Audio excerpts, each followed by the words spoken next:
Okay, everyone. Thank you. Welcome. Welcome, welcome, welcome. Brilliance and Commerce.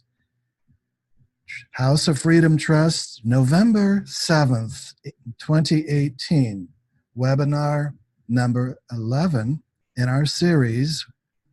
Thank you for joining us. This is Tansen.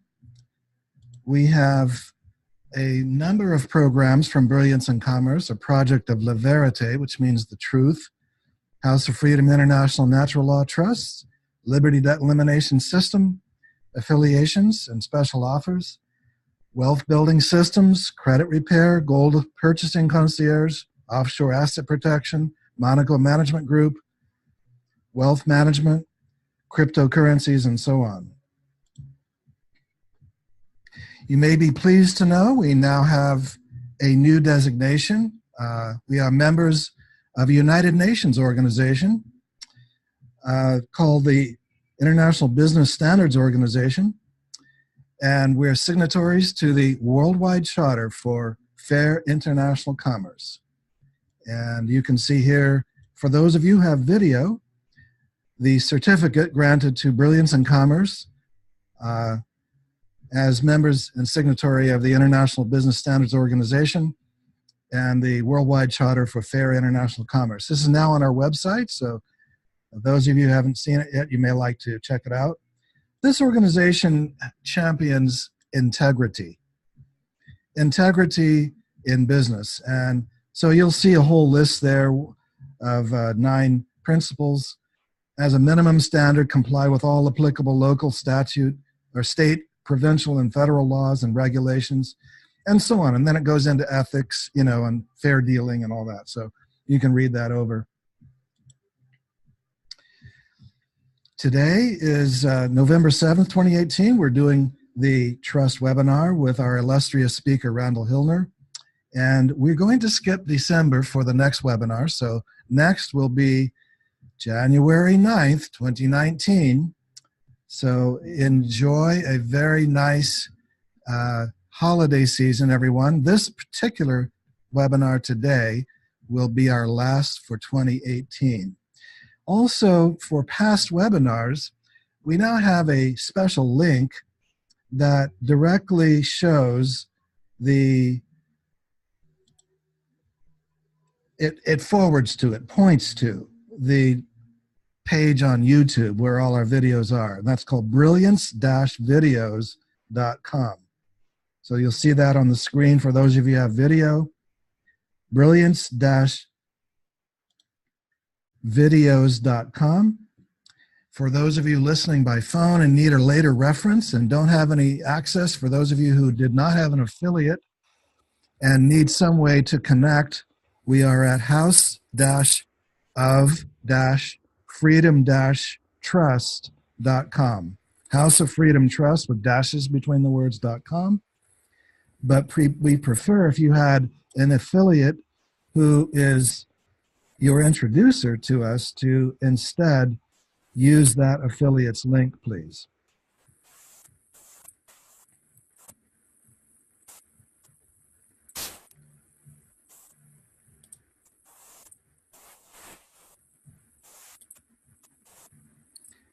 We also have the Brilliance and Commerce newsletter.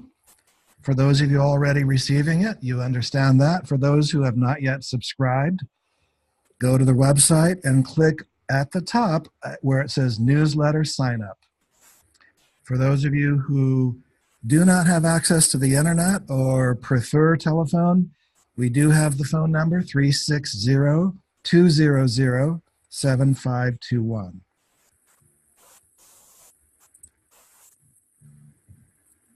My name is Tansen Fairmont. I'm the founder of Brilliance and Commerce, member of the Board of Advisors of Monaco Management Group, and a speaker on radio shows, former offshore investment seminars, author of Sovereignty Consciousness and Cosmic Renaissance. The topic, as you may know, is International Natural Law Trusts. We are the ones who designated the name natural law. It would not be advisable to go to an attorney and say, do you deal with natural law trusts? It would not be advisable to go to a bank and ask them if you deal with natural law trusts. That is a term between you and me. It's between us, okay? It's a respect for the universal law that governs the universe. And it is that respect that makes this one of the best trusts in the world, and that makes it one of the easiest for everyone to use without problems, without conflicts. So we have a brotherhood, a sisterhood, an international fellowship of friends, family members, associates, partners, affiliates, trustees, beneficiaries, grantors who understand the importance of a global standard that transcends local governments and a universal standard of law that transcends human laws and still harmonizes with the best of human laws in every jurisdiction without being subject to them, thereby leaving it sovereign.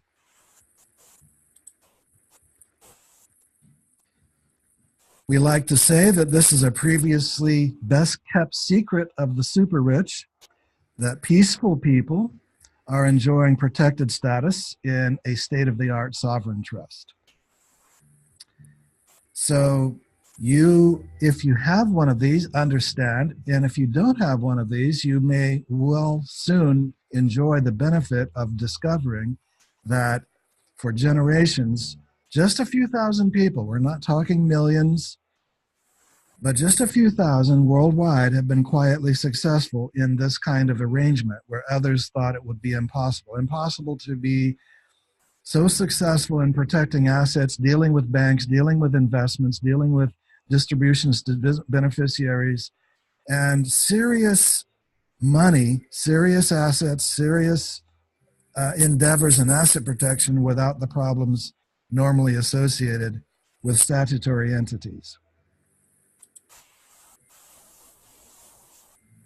Today's webinar is what the trust indenture does. So those of you who have a trust, you know what an indenture is. It's the core, the main body of the trust that describes what it is, what it's doing, what its purpose is, what its terms are. And that is a crafted instrument our illustrious trust writer, Randall, has been working on for decades. And many, many dozens of the world's greatest experts have contributed their intelligence into refining, changing, improving, upgrading, evolving this trust instrument, this indenture.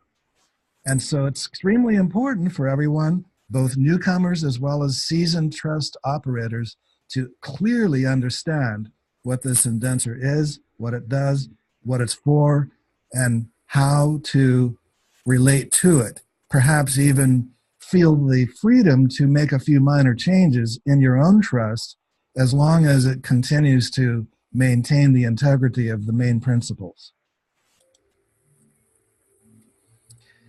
Randall Hillner is our speaker. He's, as you may know, director of our trust department, founder of the House of Freedom Trust, White Light Unlimited, trustee of One People's Public Trust, and creator of the International Natural Law Trust.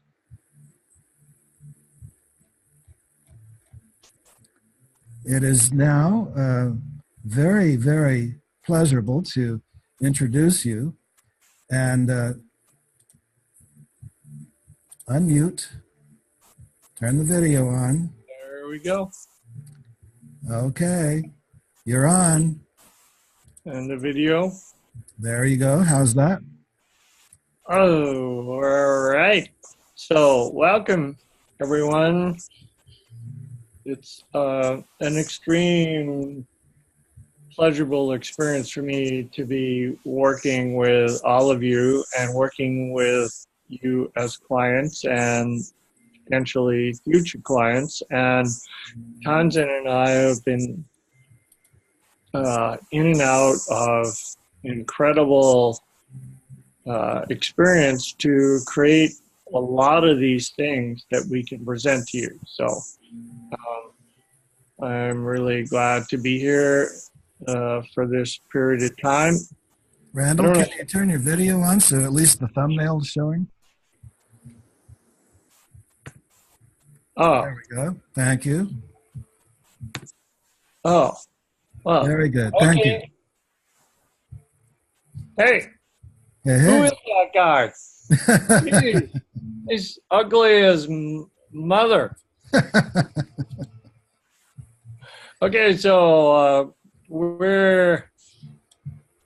I want to welcome all of you. I mean, this is such an experience for me to have the pleasure of working with uh, clients that I've talked to over and over again on the phone, and the potential future clients that we're going to deal with on the long run. And it's really an amazing experience to I get to know a lot of you on a personal level, and it doesn't mean that I'm stealing anything from you or whatever, but the idea is that I'm here, like Tanzan is here we're both here to educate you on how to make this all work so that you have asset protection and you're outside the system and you have a contract between you and your friends,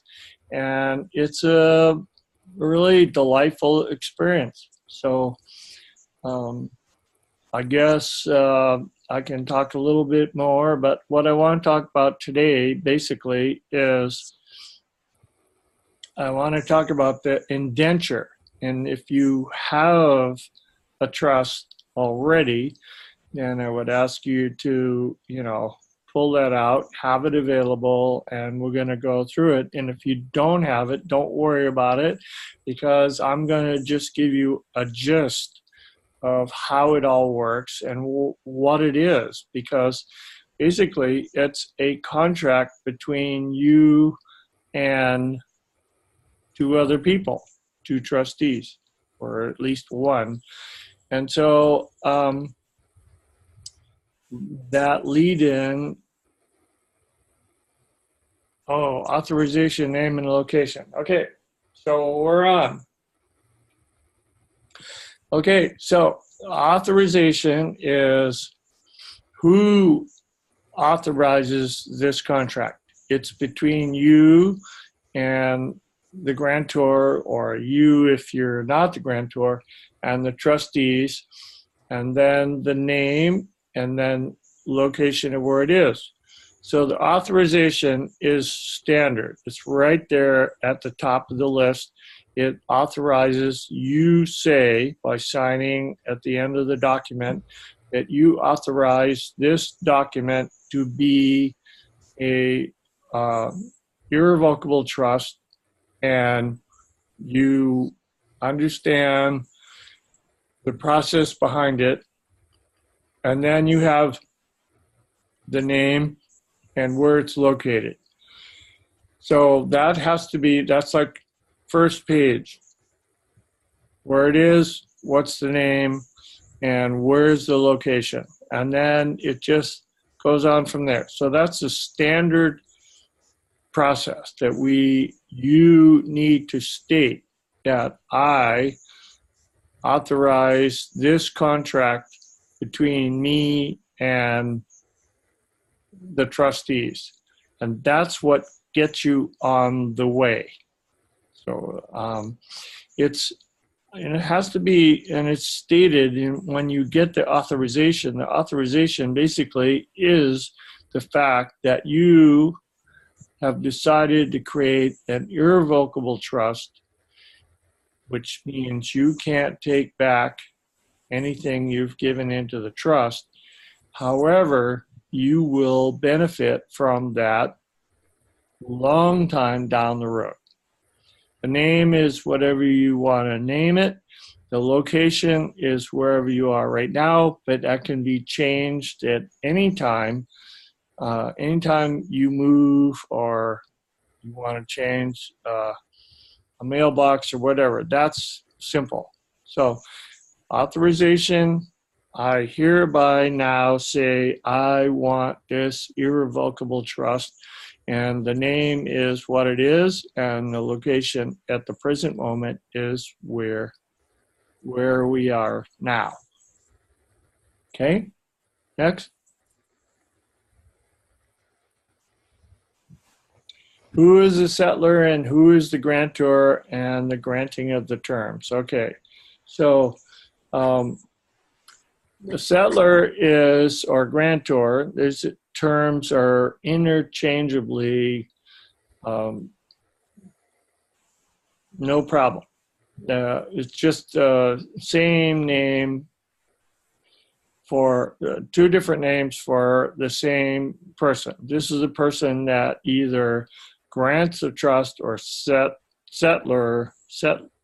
a trust, and that can be anybody. It can be a foreign, it can be a nominee grantor, it can be you as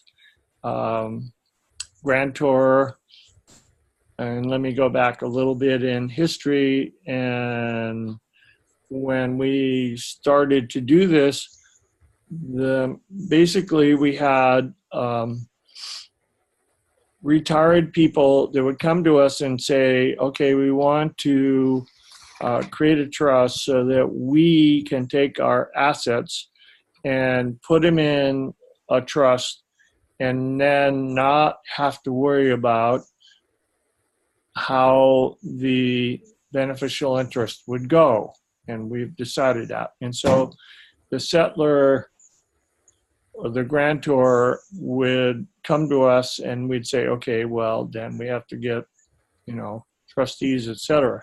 But the idea, the general idea was that this person or these people would want to create a contract so that they no longer own their assets, that they were going to turn their assets over to trustees, etc. And then they could go home and relax. And every month or every quarter or whatever, every so often, they would receive beneficiary check. And then the granting of the terms is basically, okay, well, how do you want to do that? Do you want to do that on a monthly basis? Do you want to do that on a quarterly basis? Do you want to just do that? Okay, so you may have long-term investments and they only pay out every year. So every year, the trustees would say, okay, hey, Mr. Jim, we have a check for you for being beneficiary of this trust, and then he would pay it along. So that's how, in a sense, that goes. Okay?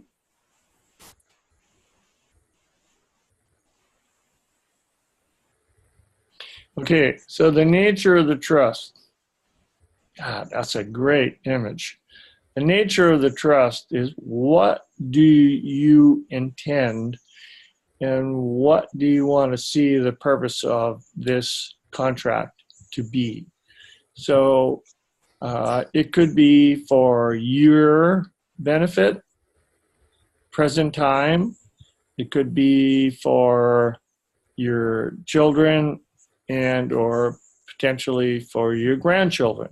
That it's totally dependent upon you and what you have going in your life. It's really dynamic. And I was just talking to a client this morning, and she said, well,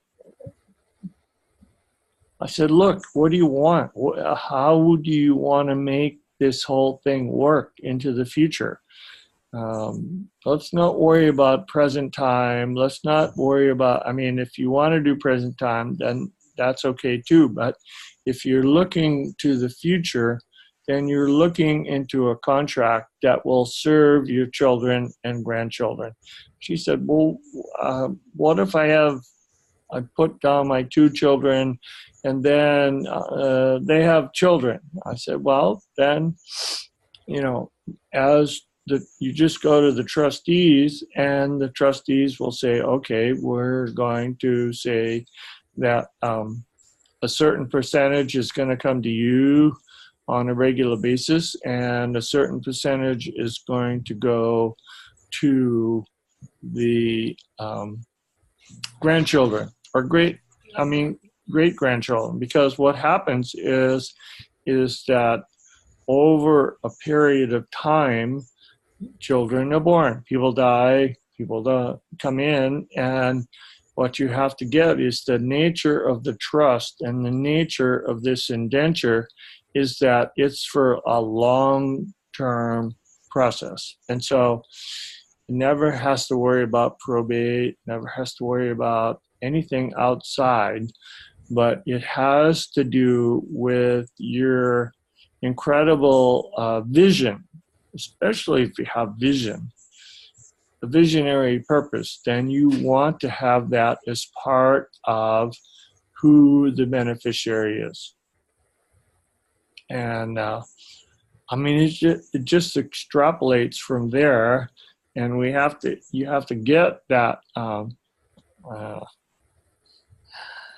I'm not going to say who I talked to this morning, but it was like, come on, this is your flexible. This is what happens is that I give you a document, and I train you how to make this document work.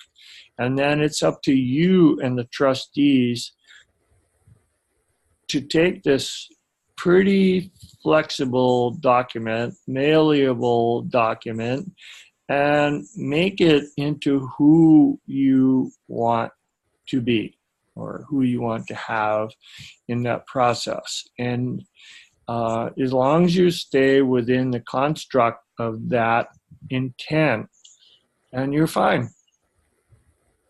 And it just goes on and on and on. So it's up to you. And I hope that all of you that watch this or see this or get this is that it's, oh, this is the visionary, this is the part of my life that I want to see have go on and on and on. Okay, just one. Another slide. Tanzan, you're doing a great job. Thank you. Trustees, all right. This is kind of a delicate part, because the trustees basically have you as the grantor. We're going to use this example. Is you as grantor are going to have to choose two trustees, either a co-trustee or successor trustee. And they will basically have full control of your asset. Right. So first of all, you have to be willing to give up your asset, whatever it is, whether it's a $100 watch or it's $1 million estate. It doesn't really matter. It's the fact that you are going to now be separated from your assets. And what that means is that anything happens to you, that those assets are protected. So they have full authority to make sure that the intent of your trust, which is basically included in what we send to you, is substantiated, and they are under a fiduciary responsibility to make sure that the beneficiaries are taken care of. That's typically how a trust is done. Blind trust, whatever. All politicians we know have whatever. But the thing is that it's taken care of so that if something happens to you, those beneficiaries are always taken care of for long term or for whatever term they are. And the guide that they use is the trust document. And the trust document is about 13, 14 pages, and it really outlines what they're going to do, what their powers are, what their powers are, etc. And it's pretty definitive. I mean, it's a 13-page document, 14-page document, and it says, okay, the intent and purpose and trustees and their powers, their guide, and then their powers are not general, but they are limited. But in the document, it says specifically what they can do. And basically what they can do is pretty much whatever any normal person would do if they were running a business or a asset program, and they are responsible for that process to happen. And so their obligation, their fiduciary responsibility is to make sure that the beneficiaries are taken care of, long-term, short-term, whatever. So it all works out. And when you sign the contract with you as grantor and the trustees, is that you now have a contract that spells out in pretty specific details with some ability to maneuver to the trustees and to yourself and to the beneficiaries. I mean, the powers are basically 2 pages long, so I don't want to go into that power stuff. Just know that basically whatever the trustees need to do can be done as long as it's legal and it serves the purpose of the trust intent and the beneficiaries. Okay, next.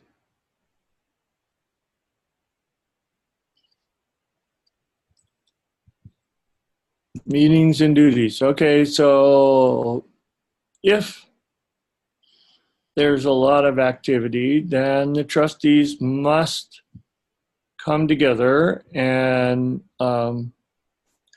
have a meeting. Okay, so that can be done either in presence. I had a client today said, "Oh, my trustee's over here." I said, "Well, come on, you can do Skype, you can do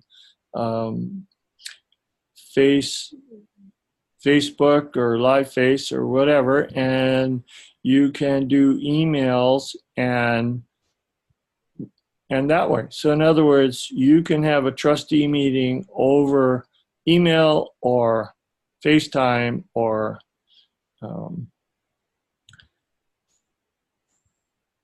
voice. I forget what it is. I used to talk to my son in Conference calls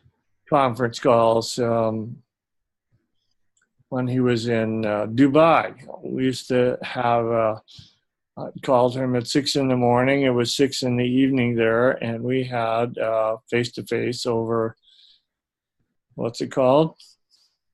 Somebody? Voicemail? No. Anyway, whatever. So it doesn't matter. You can just pull it together and these things can be sent out through Skype. Skype, thank you very much, Cliff. You have the ability to pull this together, and it doesn't have to be in a face-to-face episode. In other words, it can be done in various ways. And I have a lot of clients that I say, "Okay, well, what is it that you want to do?" And they say this, and I say, "Well, write it down in an email and either send it to your trustees and get a response. And then you pull that response out, you print it out. If it's what you want, then you'll sign it in wet blue ink and maybe a thumbprint if it's really important to you, which is what I did in Europe all the time. And then you put it back into whoever it needs to go to, and it's done, and you record it. And so you have your own record. Every trustee has a record, and it goes out to all the people that need to have that process in their hand. It's very flexible, and it's very I really like it because you can really do a lot of stuff, whether it's online or not. But it's like I'm out here in Hawaii, and a lot of my clients are in the mainland or Europe or Canada or New Zealand or South America, apparently. And we can make sure that that all happens. The communication today is so really significant compared to what we had 20 years ago. And I won't go there, but we'll just say that that's what it is. And the trustee meeting and duties can either happen, in other words, in the beginning, if, we go back in time and just say in the beginning, the client would be the grantor. They would appoint us to be trustees. We would take care of everything on a whatever basis. And then we would meet once a year or twice a year, and we would open the book and we would discuss what happened. And then it would be signed off by us, the trustees, and the grantor, and that would be part of the trust book. And it would be accumulated page after page after page. So that's basically the trustee meeting and duties. It's a collaborative effort to make sure that the assets of the trust are protected. Next.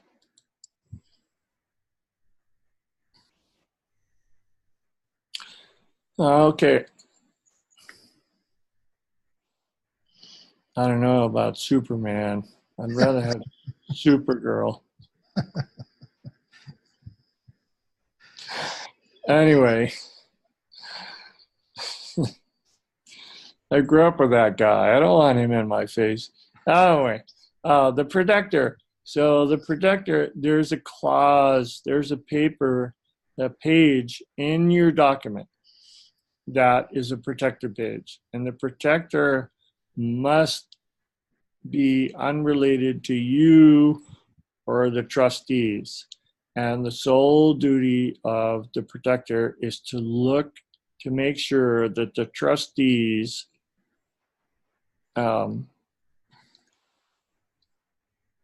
are online and there's no malfeasance on the part of the trustees. And if there is, then the protector steps in. If the grantor feels that the trustees are not doing their job, then they would go to the protector and he would say, okay, well, we'll, figure out how to let him go. But he must be replaced by a non-related trustee as well. If he's non-related, etc. If he's related, then you could have a related trustee come in. But you're going to be more diligent when you appoint another trustee. Management is basically when you're you might have a nominee grantor, in which case I leave the management open to whoever you want to come in and manage a project. In other words, some of you have asked to be a trustee or trusteeship, and that's fine. But what we have to do is make sure that that management ability is there at some extent to, let's say you have a big project coming down the line and you don't want to do it, then you have a basically a 2-page contract document that allows somebody to be appointed as manager, executive manager. Expenses, of course, are always come from the trust if it's a trust expense. And I think I've talked about this before, but I will make it a really poignant view that you must not use trust expenses to pay for your own personal items.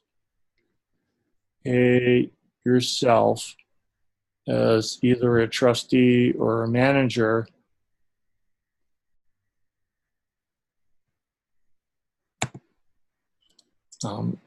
make sure that your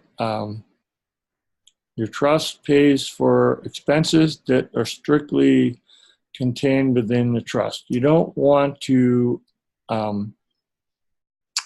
have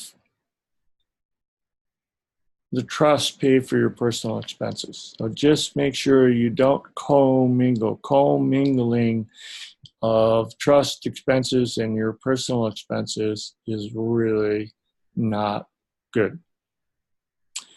And the duration is, it's basically the duration of the trust is 21 years plus lives in being. I mean, there's different situations. Some people say 21 years and it's done. Some people say at the age of 35, then I want the remains to go to this person. But duration is, in the beginning, is 21 years plus lives in being. And what that means is if, let's say you decide on today and you have children, then it would be 21 years plus their duration of lives in being. So that's just a demarcation mark, that's all. It's fine. You can rearrange that, and if you need to change it at all, you can always talk to me. Okay, Steve, go away. Superman. Beneficial interest. Wow, look at all of those beneficial interests. Wow. Okay, so this is totally up to each client. In other words, you may have a number of children, you may have no children, you may have humanitarian projects that you want to support, you may have a number of things. So all of those things, if they're real, not pie in the sky, but they're real, can be beneficiaries of the trust. Then the distribution will go to them accordingly. In other words, I had a client today come to me and say, I've shifted and I want more over here and less over here, et cetera, et cetera. So that is all a very up to date. And I'm trying to talk to each client, and that this incredible indenture is very flexible and very malleable in the sense that when I give it to you, when you have it, you're going to be able to construct however you would like to see it, as long as you follow the intent of the original indenture. So, you know, I negotiate a lot with the clients, and that's fine. And you know, at some point they get it that, okay, this is what's happening here, this is what's happening here, and we'll go from there. and it can all be changed. I said, come on, I just sent you the document today. You have to sign it. You have to look at it. You have to understand it. You have to understand what it really means, what it means to the beneficial interest, and it takes some coaching, and that's what I'm here for. Okay.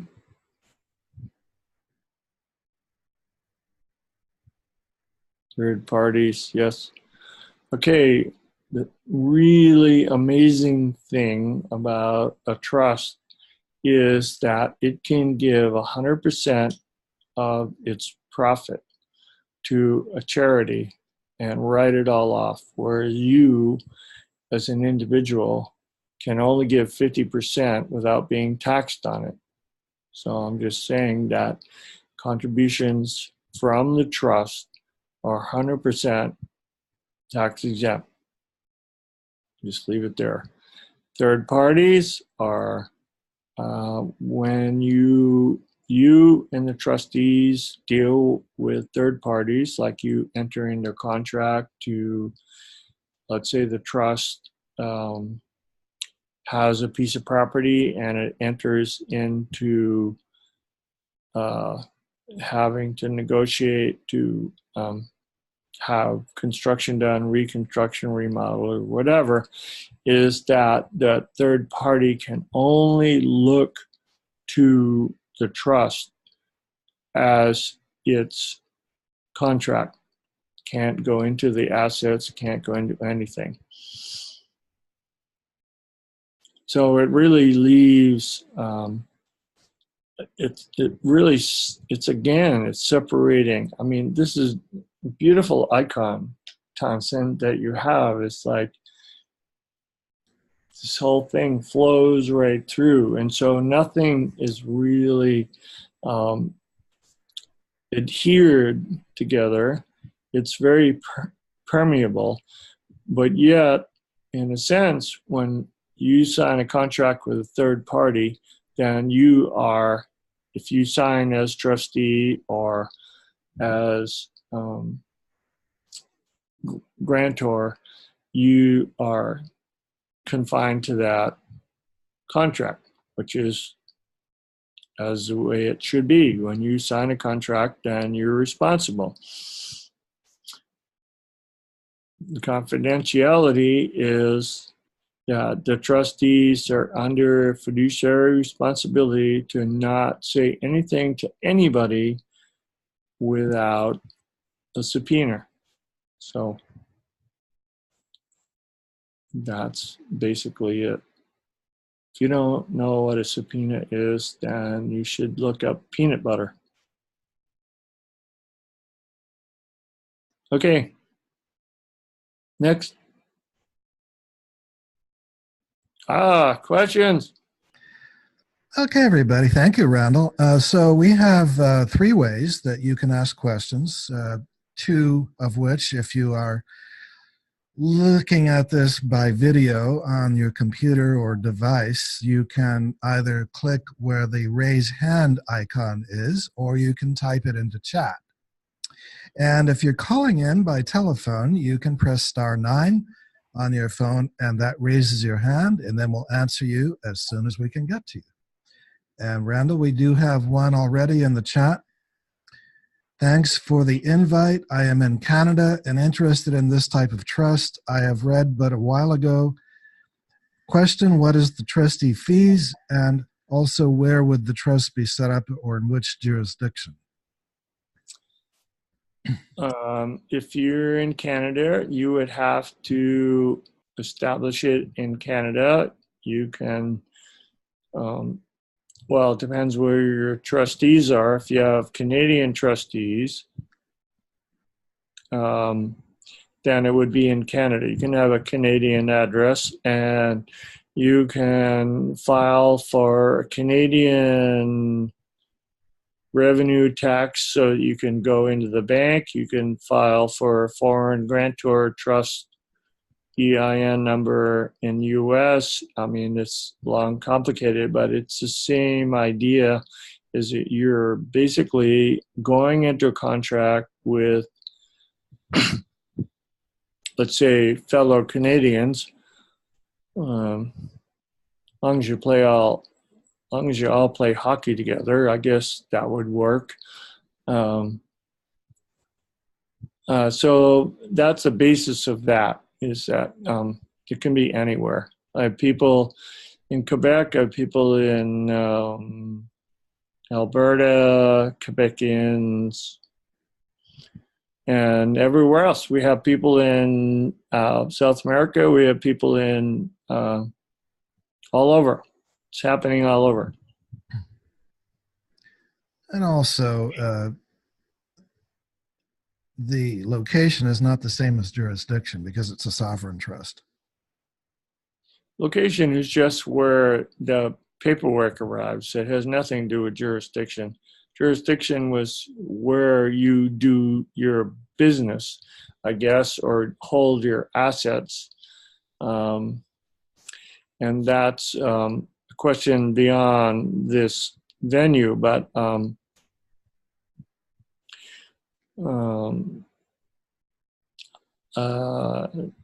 I've had people come to me and I've helped them get a U.S. foreign grantor trust address, and I've had other people,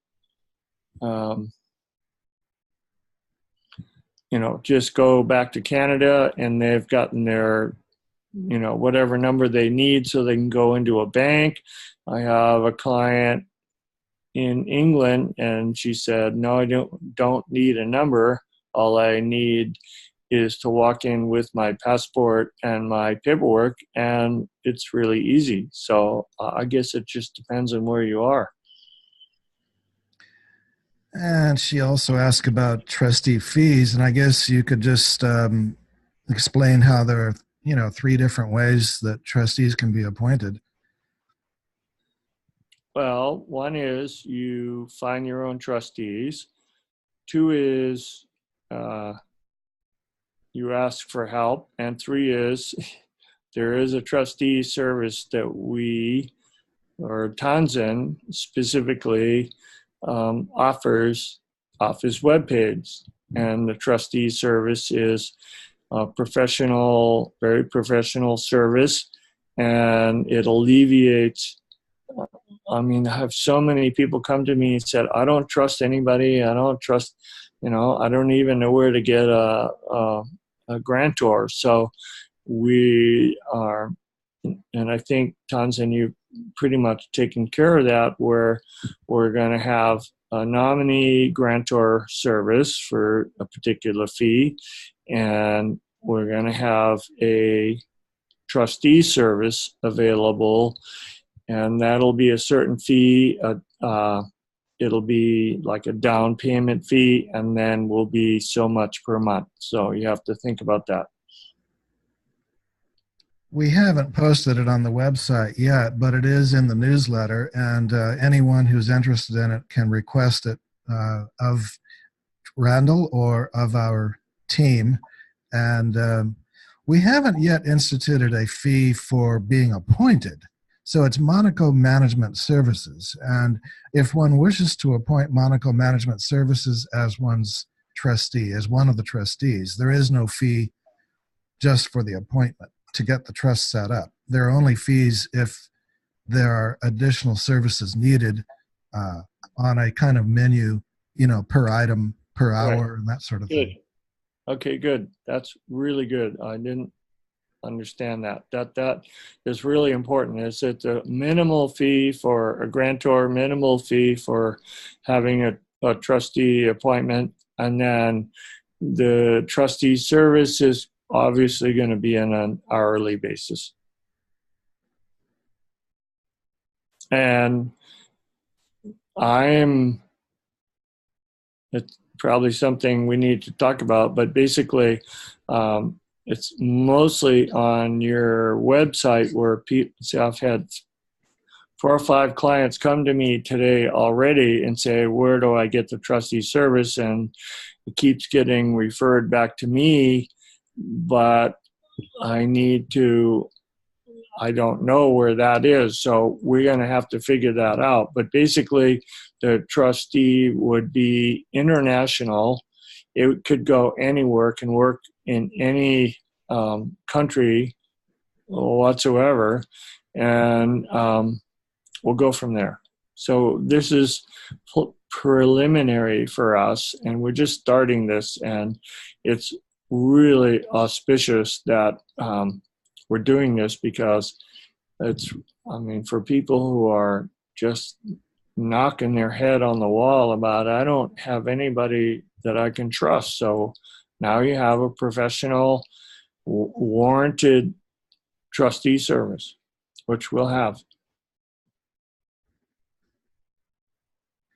Okay, next we have, do you guys have any case studies to show that people have unsuccessfully tried to sue this kind of trust? I haven't.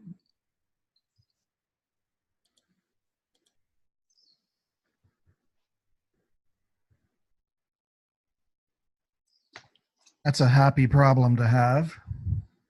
I had a client call me this morning from offshore, and he said, "Oh, seeing all this junk about you guys." And I said, "Well, send it to me so that I can respond appropriately to what you think is there and what is the actuality." So obviously, there's going to be stuff coming down where people are unhappy or whatever, but there's never been a legal issue with what we're doing.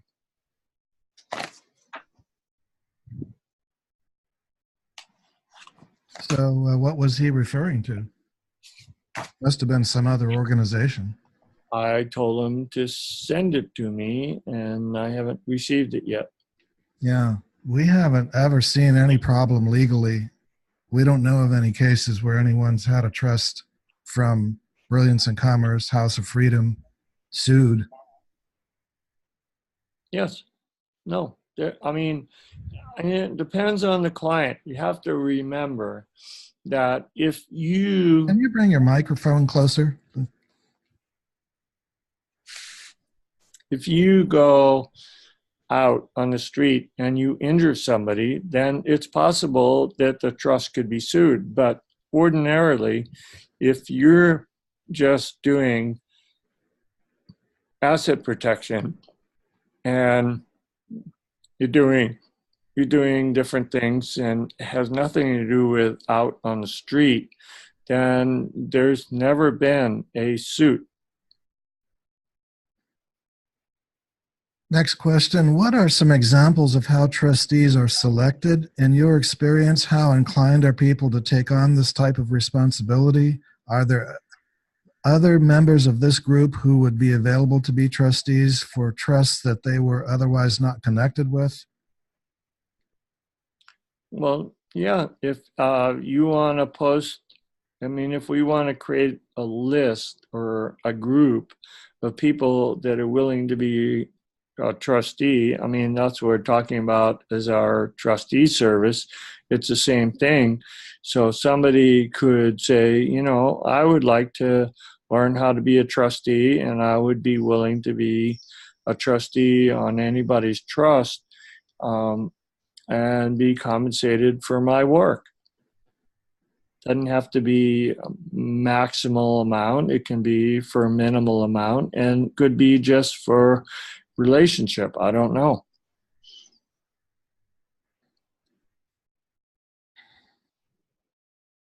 And next, I have written into your email support, and they did a good job of answering my questions, but I noticed they can never provide any links on where I can read up about this trust anywhere on the internet other than your website. How can I be sure this kind of trust will hold up to scrutiny? Well, unless you want to buy the trust document, it's not going to happen. I mean, it's not about what the pages of the document say. It's how you and the trustees handle the business on a daily basis. It's really just a piece of paper. In a sense, it's well structured, I might add. It's been around for 35 years, and it's how you handle it on a daily basis that's critical. It's not the paper, it's you as either a trustee or a grantor. I might add that this question stems from statutory thinking, conditioned and brainwashed by the way most of our society is operated, and you have to get your mind out of that. There is no scrutiny because it is, first of all, not submitted to attorneys. It's not posted on any state or government record. It's not public. It's a private contract. Right. And it follows international contract law. Yep. But like Randall said, there is no scrutiny of the document itself. If there ever is any scrutiny, it's over the actions of the trustees.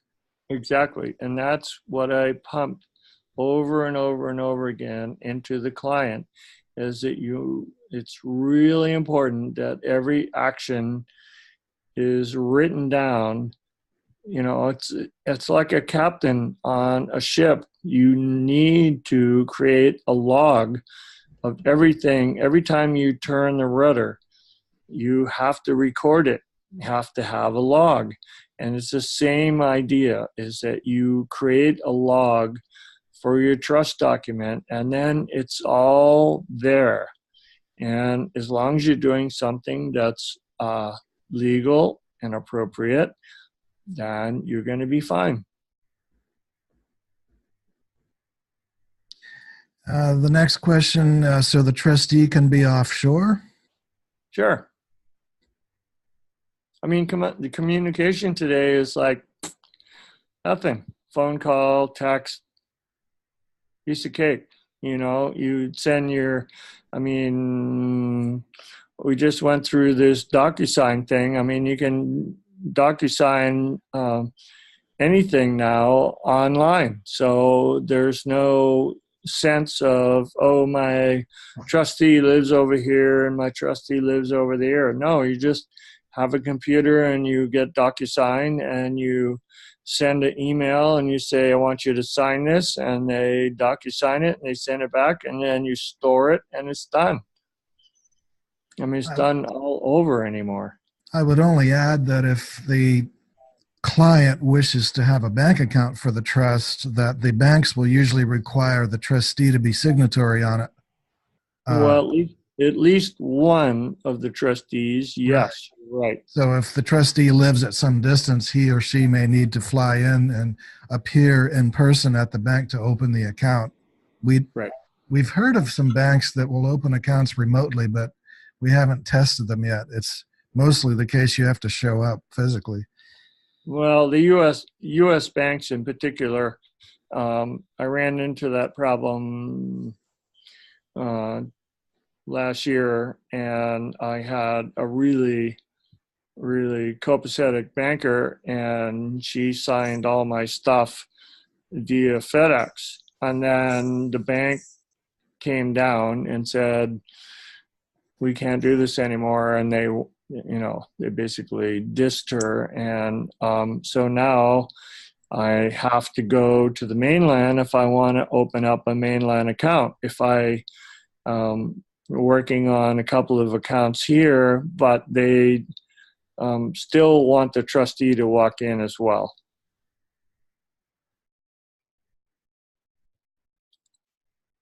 All right, next question. Hi, all. I'd like to know how this trust can hold up against divorce proceedings. I was also told that when writing a prenuptial agreement that I have to provide full financial disclosure. Does that include having to disclose this trust?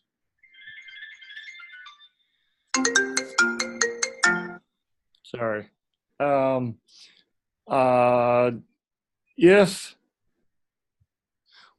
Yes, if you've taken something out of the relationship, get back here.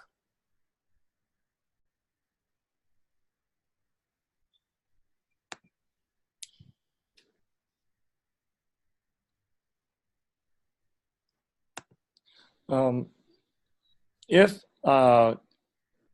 if you set this trust up before a divorce, then you would only have to say that, yes, I have a trust and um, I might have a beneficiary, but there's no necessarily agreement to disclose what's in that trust. That's why Kennedy's and whoever that line of presidents were that we've had for the last 20 years, they never disclosed anything other than they have, oh, I'm sorry, I have a blind trust. I don't know anything about it. So I'm out of here. And I would think that's up to your divorce lawyers. I don't quite know how to handle that beyond that. Well, basically, the trust has no obligation to disclose its assets No, for the liabilities of any of its individuals. no way. In fact, the trustees are under fiduciary responsibility not to disclose anything about the trust unless there is a court subpoena. Yeah, usually the issue is regarding individual liabilities, not trust liabilities. Right, exactly.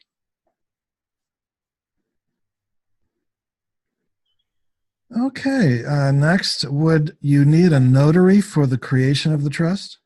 No, the only time that I have a notary on the trust document, 35, 38 pages, depending on what you've got involved with it, is for Addendum Schedule A, which is for foreign currency, which date stamps the fact that you have assigned your foreign currency to the trust.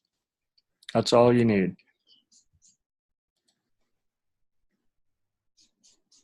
Yeah.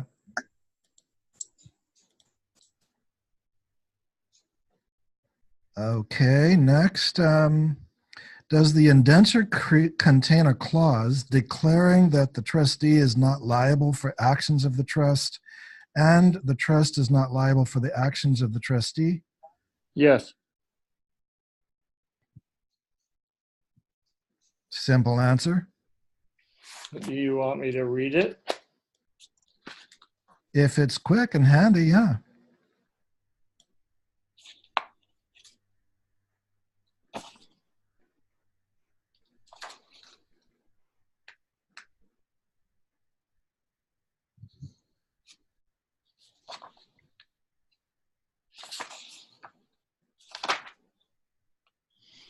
Okay, so here it is.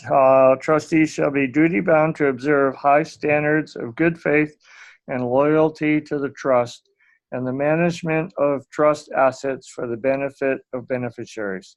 A trustee shall exercise to the best of his abilities reasonable care, skill, and prudence. However, no trustee shall be personally liable for any action that he may have taken in good faith while performing his duty to the trust. There you go. So basically, no, the trustee is, as long as he's not creating malfeasance on his own, there's no liability on the trustee. I've had a number of questions like that, and it's if you're doing your job, then there's no malfeasance and there's no accountability.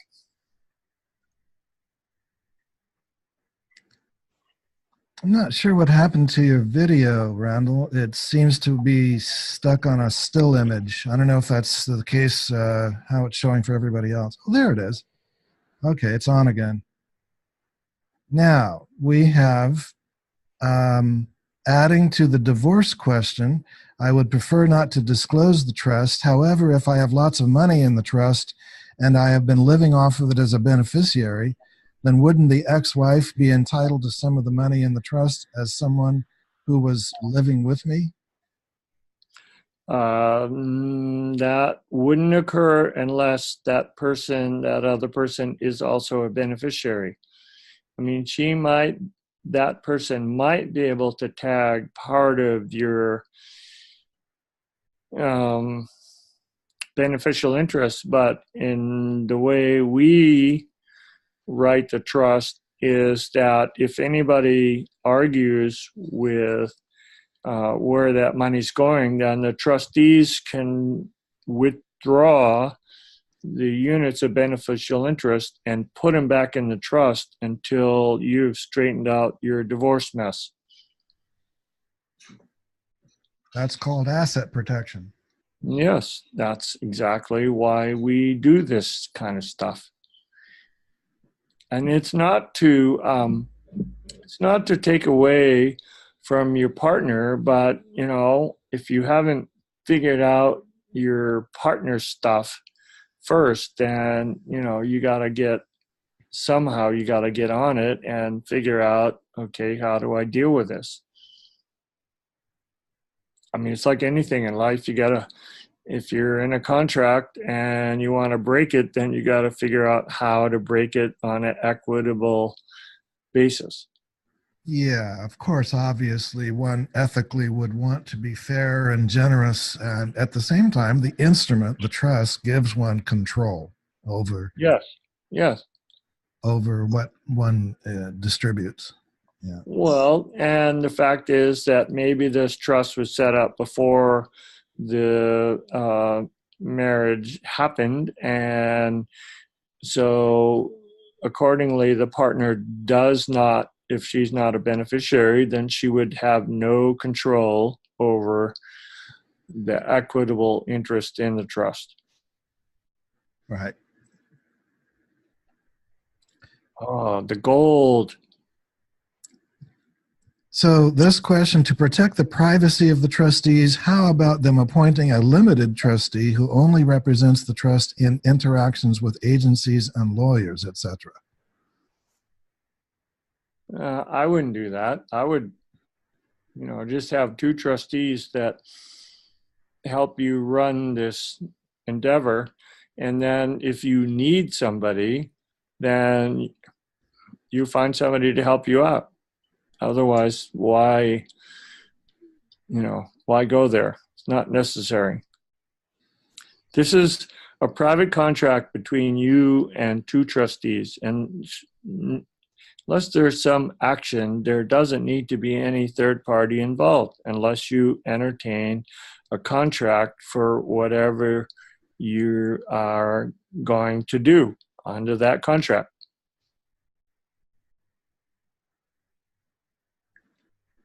We have a hand up. JB is calling in. You are unmuted, JB. Are you there? Yeah. Hi. Can you speak up? Hello, everyone. I have several. Can you hear me now? Yes. Yes, JB. Hi, JB. Hi. How are you? I live in haven't Hawaii. spoken to you in a while, although I left you a message. When? Okay, I have about 3 or 4 questions. I go about 4 or 5 days ago. I put it on your cell phone. But anyway, I have several questions. Somebody recently. Oh, I figured. That's why you get a client call about 3 times a day. Right. Well, I have disposable. I have a disposable question. Have disposable phones. They're probably the best. A track phone. What can I do for you? Okay, I have about 3 or 4 questions. Is that okay? Can you hear me? Townsend, yes. Can you hear me? Loud and clear. Okay. Somebody recently told me that you cannot wire out an irrevocable funds from an irrevocable trust. It's illegal. Is that true? Like, let's say you want to wire millions of dollars out into another trust. No. No. And they said it's not illegal with a revocable, but it's illegal with an irrevocable. Are you sure? True, JB. Okay, well, they're reading it from a trust document, which I'll send to you. Okay. I don't care. My trust document says that you can take any of this money and it can give it to any place it wants to give, as long as it's a paper trail and it's accordingly to the trustees. Okay. I ditched my grantor. JB, what irrevocable basically means is, and what that person may be confused about, is that the settler, having made a transfer of assets to an irrevocable trust, cannot then force, by legal force, those assets back to the settler or grantor. Himself, exactly. Perfect. That's all that means. It doesn't mean the trust can't wire funds out. Well, explain that a little bit further. Huh? The trust has got to do business, right? If I'm going to do business in Indonesia or Japan or Europe, I've got to be able to wire money out. No, but what is this with the grantor? Because the trust, you don't have to have a grantor. You can ditch the grantor, and they can pass the trusteeship onto you, for instance, and they no longer have a function. So how are you defining this, Tanzan, where there's a what do you mean, JB? The grantor relinquishes all control on the signing of the document. So the grantor, she has no control to pull back any kind of asset from the trust. However, the trustees, and maybe the grantor is a manager and doing some really good projects, that management and the trustees can enter into any kind of contracts anywhere in the world. Okay, but in my situation, I do not have a grantor at all. So what? Relinquish the grantor. You don't need a grantor. Okay. Okay, that's good. But that's fine. I just wanted to know, because you mentioned that this is a non-grantor trust. It is. So it's an irrevocable. No, you're confusing some words. It's an irrevocable trust. That's all it is. It means the grantor cannot take back any of the assets, and the trustees and the management have the ability to do anything legal anywhere in the world. Okay. Now, if you have a successor trustee and they're just so busy, they can, their dynamics, their family dynamics have changed, and they don't have any time to do what a successor trustee should do. Get another one. How do you fire them, though? Get another one. Just get another one. Okay. Tear the paper up and get another successor trustee. Well, I mean, it's just their names are throughout the trust document or in places. Okay, so that was in the past. Okay, it's been dated, it's been established, and now you're changing the situation. You're getting a new, either a co-trustee or a new successor trustee, and that's the present time. Can you make hand changes, cross out certain? Yes. Is that acceptable? Or print a new page. Okay, good. Okay, I think that's all I have. Thank you. You're doing great, Jan. Oh, I know. I'll get it as soon as I put the operations through. I find that's the problem for me, is knowing how to work the trust. So You once the overcomplicate trust it. is Okay, so are in, you still interested in having a social group? Because I had a couple of clients ask me about that. yeah, I would love to have it where we're reviewing it and discussing it together, but no one contacted me. Well, So yeah, I would like to have a study group. I think that okay, would be fine. great.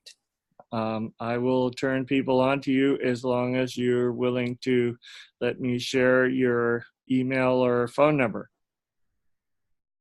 Sure, and I think that would be great. I think you gave it to me I'd last love it. time, and we'll go from there. All right? Yeah, I'll text it to you. Okay, thanks. I didn't know they because I think it's just great. We can go through it and what their interpretations are with it, and then come back with questions for you or Tanzan, you know? So sift through this thing. But operating the trust, once you physically operate the trust, everything falls into play. Right now, it's just, it's just like reading a textbook. Well, of course. I want to be able to use it. Of course. Yeah, I want to be. I Can say that. I understand. You can say that. You've used different trusts for 40 years. It's not that easy for those people that have not worked this trust and with lots of money. Jan, it's really simple. It's just a contract between you and the trustees. And you just do it like you would do a business. It's not complicated. I'm sure. I just don't want you to get convoluted on this. So let's leave it there. You can do it. I know you can do it. You're an intelligent woman. So let's leave it there. And then I will send me your phone number, your email, and I will make sure people get a hold of you if they want to have your group, because I've had a couple of inquiries about that. Okay, now one more question. The grantor nominee that you can pay for on the outside, would I ever need it? I mean, can I just you don't need it hire a manager? You don't need it anymore. You don't need, once the original document is signed, the grantor has basically relinquished all control. The grantor is not needed anymore. And now what's needed is for you and the trustees to make this thing viable and flexible and productive. I understand, but both you and Townsend spoke about the grantor being pivotal in the trust. This could be a different kind of trust, or you're adding the grantor. No, only in the beginning. Would you have it? But when would you hire a grantor nominee? You need to have a grantor to create the trust. Okay, that's all. Yeah. Oh, okay. From the beginning. Okay. Okay, fine. Once it's signed and he relinquishes control on a certain page, then he's done. Okay, good. I mean, I thought there was some other function because you interchanged that with a manager. So I thought once you needed a manager for a certain task, then you would hire a grantor nominee. I thought that was interchangeable. JB, if you play the role of the grantor, then you sign off. You can change hats and also play the role of a beneficiary and also play the role of a manager. But other people choose to be trustee. If you're trustee, you cannot also be grantor. And so those are the people that need to nominate a nominee grantor. Ah, I see. So I can also hire a trustee so that I'm not a trustee. Yeah. And this way I can be grantor and beneficiary. Why would you be grantor? You don't need to be grantor. You want to be a beneficiary, and the grantor stuff is over once you've signed the documents. Well, the grantee. I just know so many people. I just know so many people, Randall, have grantor trusts, and they stay I know grantor. You can choose to be. that's a revocable trust. That is not an irrevocable Oh, trust. Yeah, and it's not oh, worth the okay, paper good, it's written good. on for asset protection purposes. Right. Okay, that's my understanding also. So great. Okay. Don't think there's anything else that I have here for you. Well, we have some other people waiting for questions. If you want Thank to you. ask some more things, Okay. be All sure right, to Jan. raise your hand again. Thank you. Thank you. Okay, so next we have is transferring assets from one natural law trust to another natural law trust a taxable event? Depends on, all right, an example would be if you have an asset in one trust that's worth $100 and you assign it to a second trust that and the asset value is gone to $200. It depends on whether the beneficiaries are the same, in which case it would not be a taxable event because those beneficiaries have maintained their value.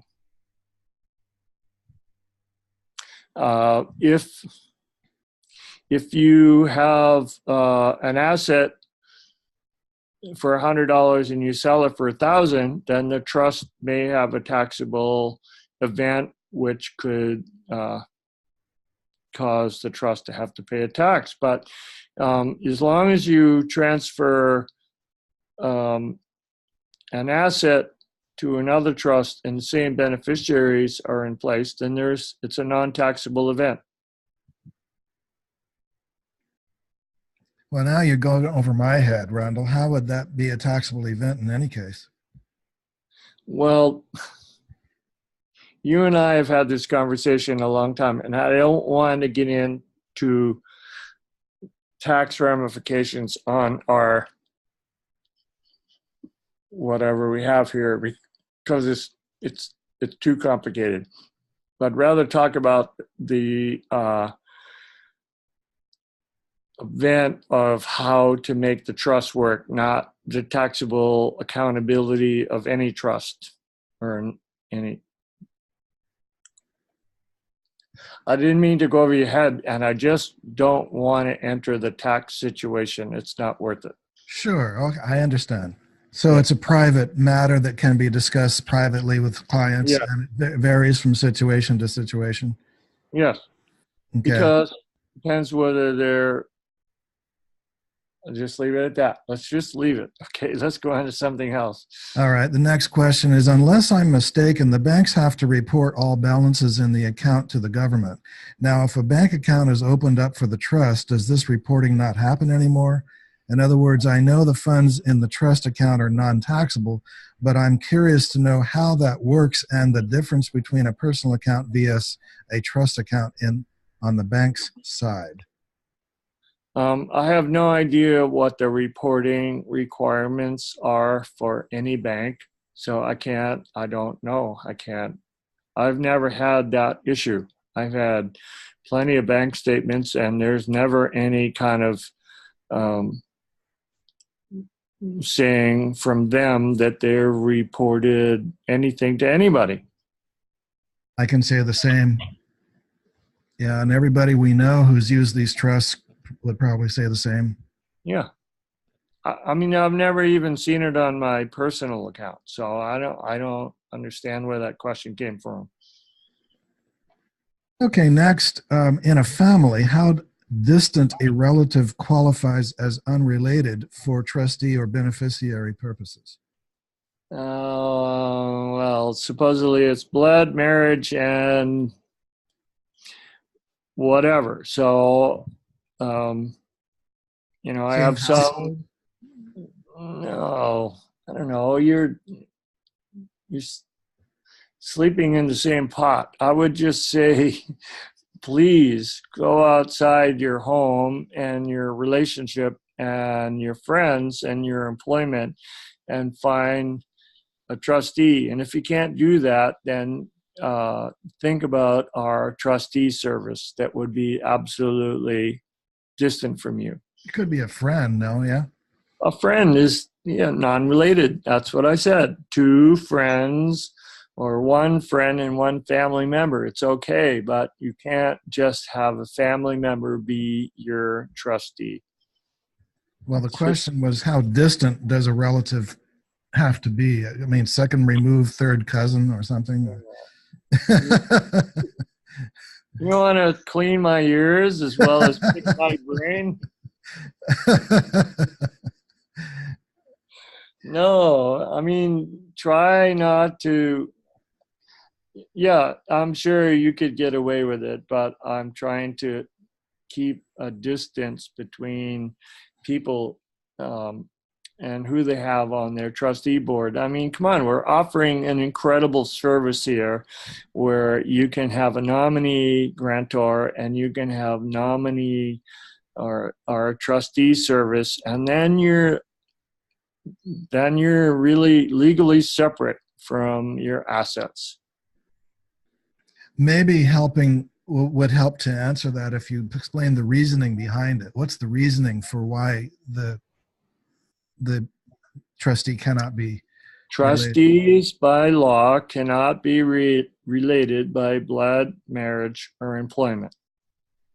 And what's the reasoning for that? Just the way the law is. You know, case law over time has said if the trustee is supposed to be independent and unrelated, then it needs to be unrelated by blood, marriage, or employment.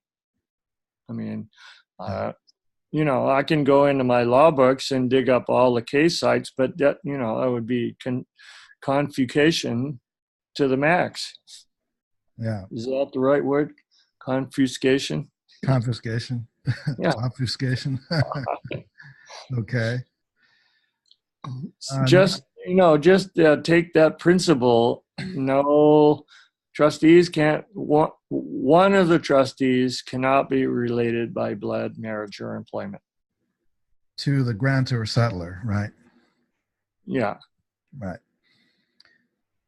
Next question on the subject of family law. If I am involved in a child custody battle and we each need to provide financial disclosure to prove we can financially take care of the child, how do I use the trust as a way to show that I have the financial means to provide for the child without actually owning the something? Do I simply show to the court that I am just a beneficiary?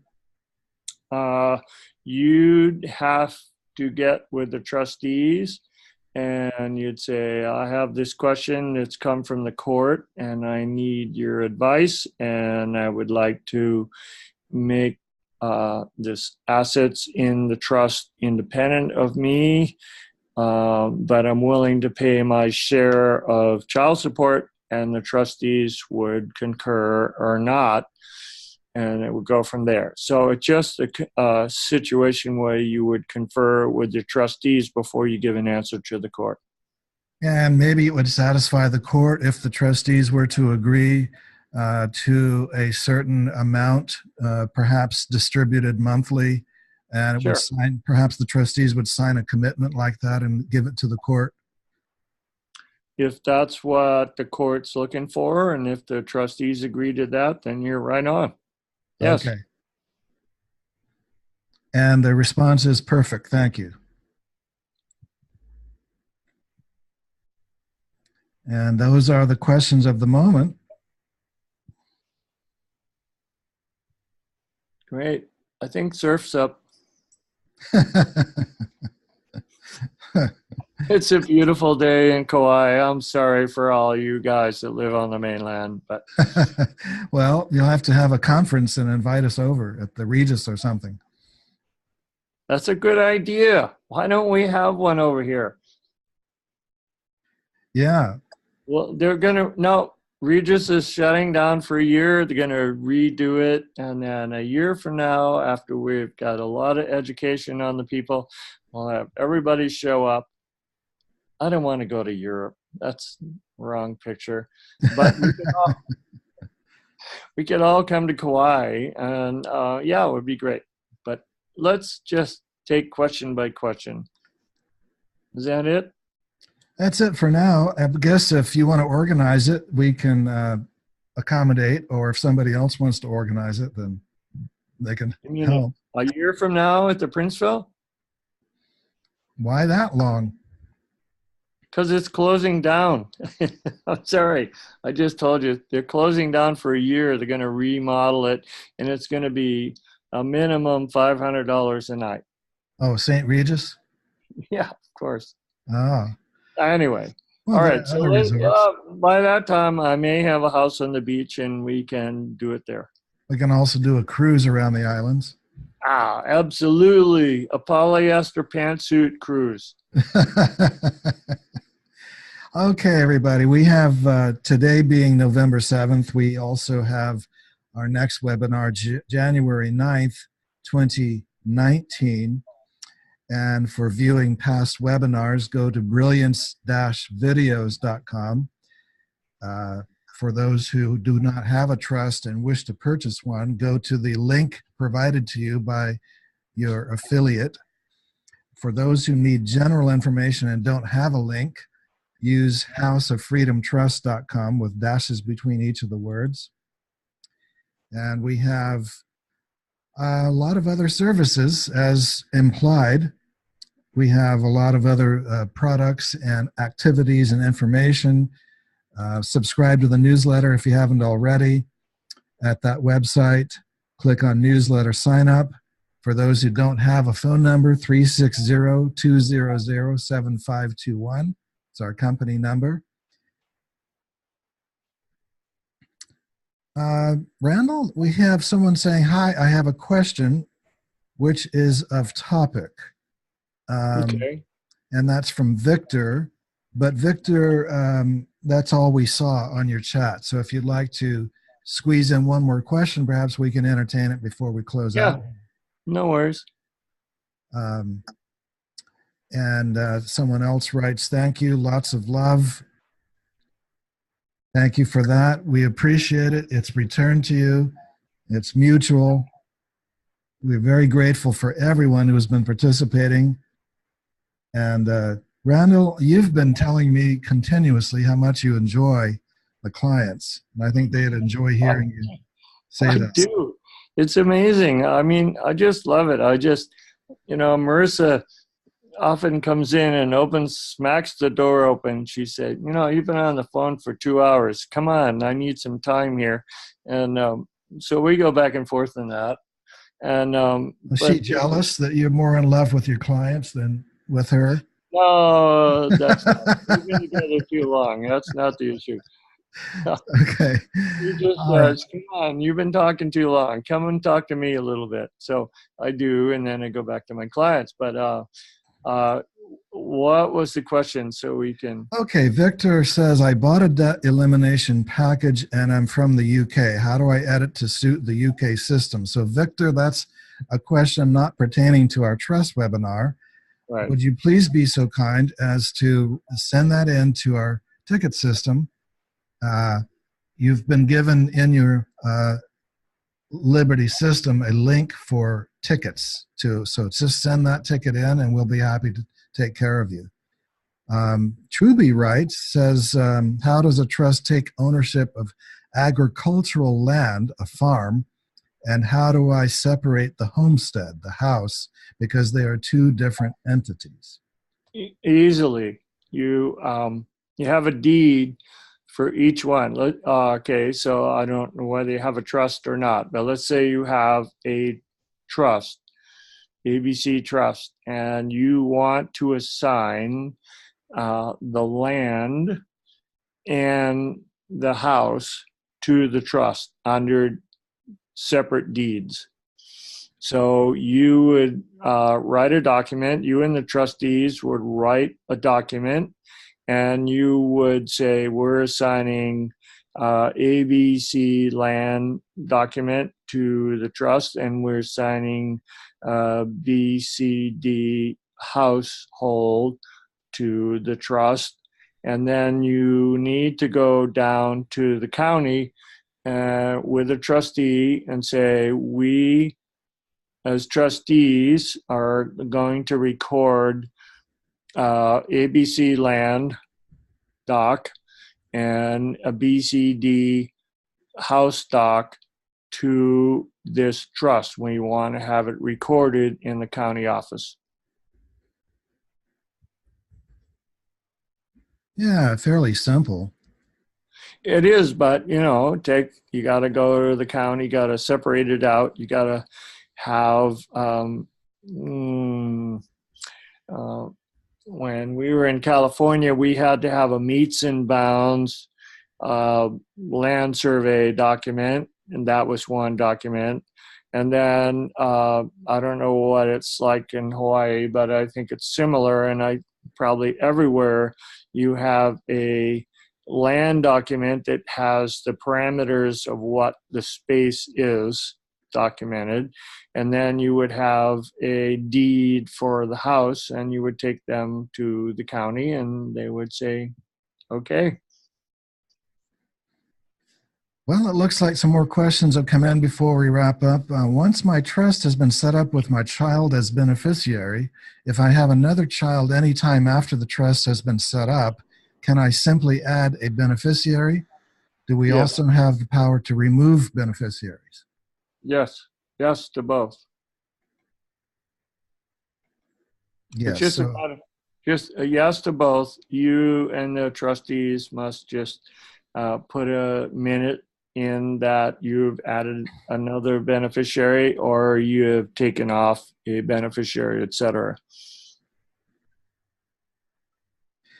Peter comments, thank you. You are making it like no big deal. And yes, Peter, that's the difference between statutory entities and especially the House of Freedom non-statutory version of the trust contract is dumb it down, make it plain English so anyone can understand it with a high school education, keep it simple, and it's way more powerful that way. It's actually been more effective, less trouble. People tend to think that if it's more complicated, it must be better. And we disagree with that.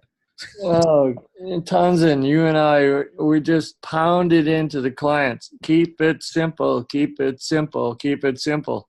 And this is a very flexible, malleable contract. And you have to adhere to the certain principles of the initial indenture.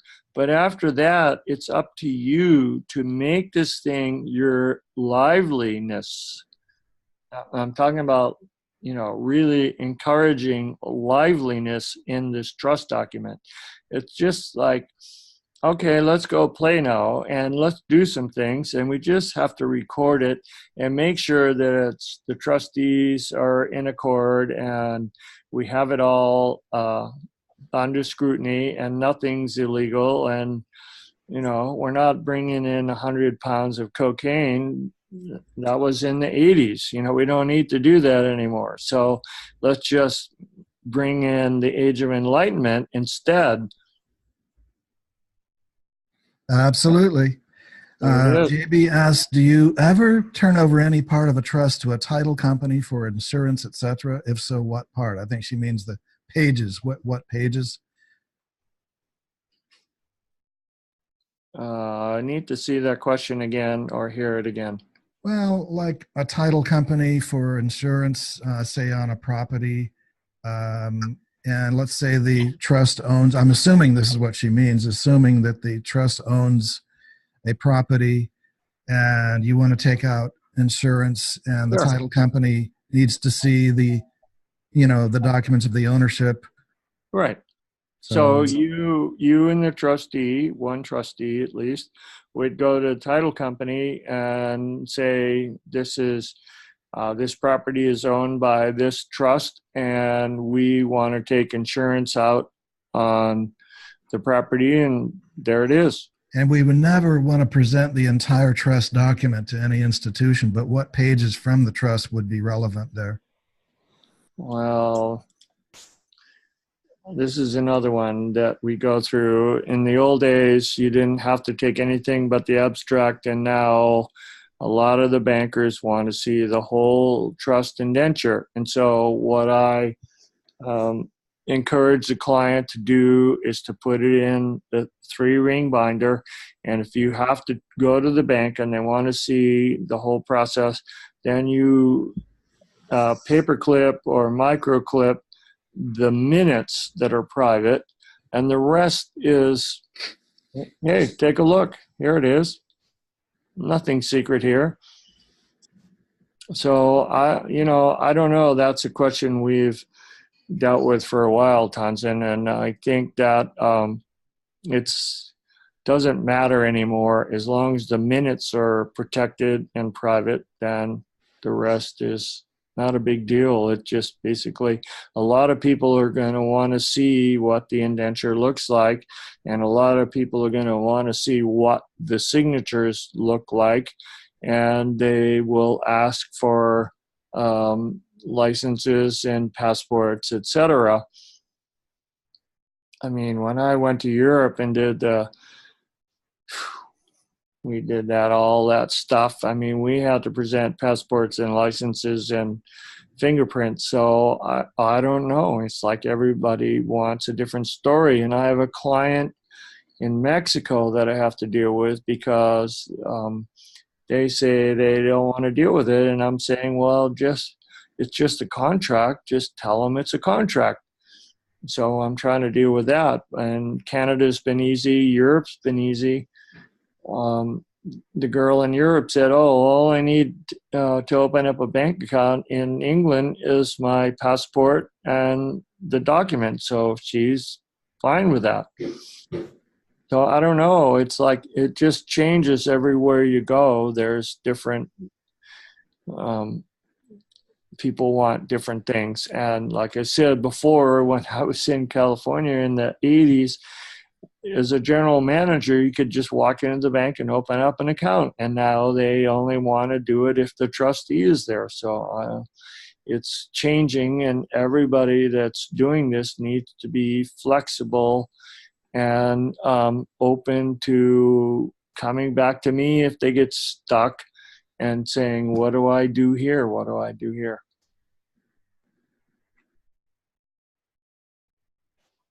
Muchas gracias. Mahalo. Merci. Merci beaucoup, monsieur. You play hockey, eh? You're a hoser, eh?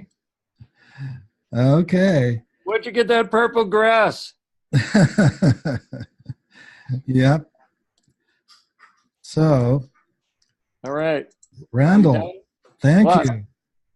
Oh, God. It's my pleasure. I think it's a wrap. It's a wrap. You take 2.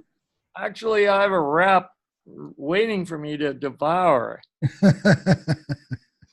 Okay, everyone. Thank you. You've been wonderful. We've had great questions. It's another good educational session. Randall, we're getting ready for the January webinar, and everyone subscribe to the newsletter if you haven't already. We'll announce it there. And have a great, great, great rest of 2018. That's great. I'm going to talk about how many days before Christmas? All right, Tanzan. And all you people, I just really love to do this. So keep sending me questions and we'll go from there. Okay. Aloha. Thanks, everyone.